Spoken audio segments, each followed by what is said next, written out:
The early inhabitants were called the Paleo-Americans. In time, they migrated even deeper in Americas, and they formed tribes and nations. They created interesting civilizations, developing their own culture. Among the cultures that existed here, we can mention Adena Culture, Iroquois Culture, Coles Creek Culture, Puebloan culture, and Mississippian culture. But another part of today, the United States has an interesting and different history. Speaking about Hawaii, this land wasn't inhabited until the 1st centuries AD. Native development started with the settlement of Polynesian people between the 1st and 10th centuries. Starting in the 15th century, European colonization began. In 1492, a Spanish expedition headed by the Italian explorer Christopher Columbus sailed west to find a new trade route to the far east, but landed in what came to be known to Europeans as the New World. After this event, in the next decades, more and more ships sailed west to establish colonies and trade posts. The Spaniards began building their American empire, using islands such as Cuba, Puerto Rico, and Hispaniola as bases. They expanded hugely. France founded colonies in eastern North America, a number of Caribbean islands, and small coastal parts of South America. Portugal colonized Brazil. The eastern seacoast was settled primarily by English colonists in the 17th century, along with a much smaller number of Dutch and Swedes. The first successful English colony, Jamestown, was established in 1607 on the James River in Virginia. A new wave of settlers arrived in the late 17th century and established commercial agriculture based on tobacco. Even though there were some conflicts between the Native Americans and English settlers, the colonies managed to expand pretty fast, and more people settled in. Each of the 13 American colonies had slightly different governmental structure. In fact, a colony was ruled by a governor appointed from London. This governor controlled the administration and relied upon a locally elected legislature to vote taxes and make laws.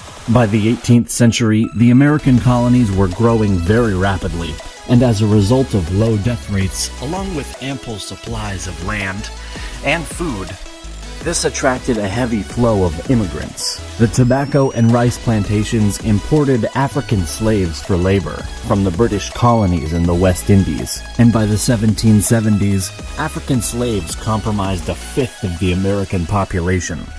The question of independence from Britain did not arise as long as the colonies needed British military support against the French and Spanish powers. The French and Indian War was an event created by the political development of the colonies. It was also part of the larger 7 Years' War. Britain beat French forces, and France lost their colonies and territories in Canada and Louisiana.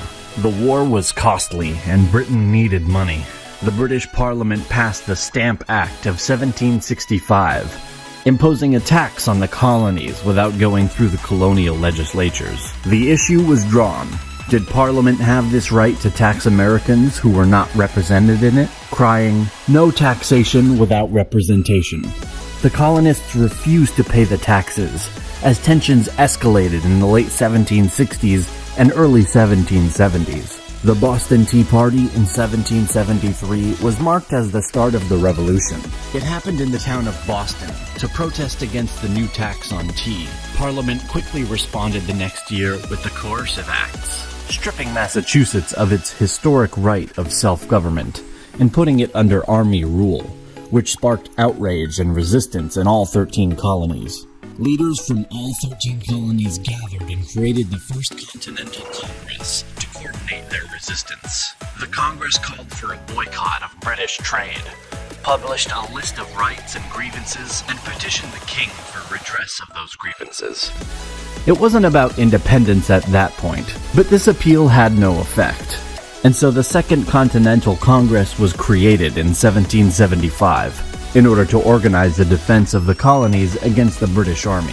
The 13 colonies began a rebellion against British rule in 1775 and proclaimed their independence in 1776 as the United States of America. In the American Revolutionary War, 1775 to 1783, the Americans captured the British invasion army at Saratoga in 1777, secured the Northeast, and encouraged the French to make a military alliance with the United States. France brought in Spain and the Netherlands, thus balancing the military and naval forces on each side, as Britain had no allies. General George Washington was an excellent organizer and administrator who worked successfully with Congress and the state governors, selecting and mentoring his senior officers, supporting and training his troops, and maintaining an idealistic Republican army. The American Revolution was a success, and at the Peace of Paris of 1783, their independence was recognized. And even so, the former colonies gained more than expected. The expansion to the west started, incorporating the Amerindian lands west of the Appalachian Mountains. A deal was made by the United States President Thomas Jefferson in 1803. He bought the Louisiana Territory from France. Initial diplomats sent to France were allowed to spend up to $10 million in order to buy just New Orleans, and, if possible, the west bank of the Mississippi River. But the French government said that for $5 million more, all of the Louisiana Territory would be sold. The president approved the deal, and the U.S. doubled its size. In the middle of the 19th century, some cessions were happening, and Texas in joining the Union in 1845, and after the war against Mexican Empire, the United States will take important lands and expand even further. In 1861, after Abraham Lincoln was elected, some states from the South, the Confederation, attacked the rest. The South Revolt was happening due to controversy over the enslavement of black people. In 1860, the United States was led by Abraham Lincoln, supporting banning slavery in all territories. War broke out in April 1861, when secessionist forces attacked Fort Sumter in South Carolina. After 4 years of war, the Union achieved its victory, and the Confederates were defeated. National unity was slowly restored.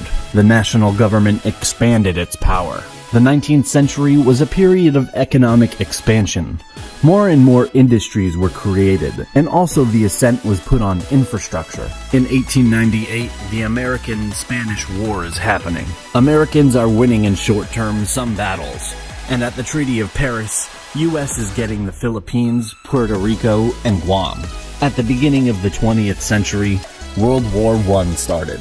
Even though the U.S. was neutral, due to German attacks on the American ships, and due to their intentions to make Mexico join against the U.S., the Americans joined the Allies. After this event, the economy was growing and all was good, until the Great Depression, which started in 1929. This event shook the world and created a base on which the Second World War will start.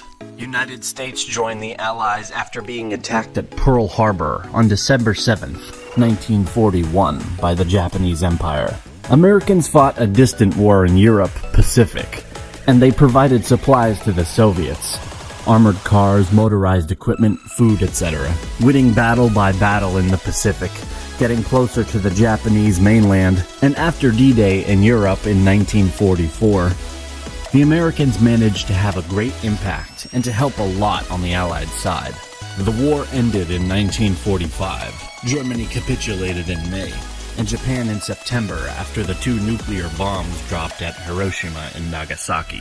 The United States and Soviet Union emerged as rival superpowers in the aftermath of World War II. This was a period known as the Cold War. The two countries confronted each other indirectly in the arms race, proxy wars across the world, including the Korean and Vietnam Wars, and propaganda campaigns. The purpose of this was to stop the spread of communism. In the 1960s, waves of civil rights movements started.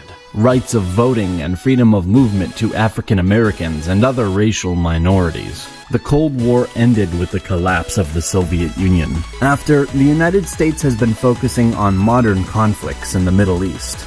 The beginning of the 21st century saw the September 11th attacks carried out by Al-Qaeda in 2001, which was later followed by the wars in Iraq and Afghanistan. In 2008, the United States had its worst economic crisis since the Great Depression. A big thank you again to our sponsors. Don't forget to check them out by accessing the link down in the description. And also a big thank you to our awesome supporters on Patreon. Be sure to subscribe to our channel and press the bell button to learn more about our incredible history. Thanks for watching, and see you in the next episode.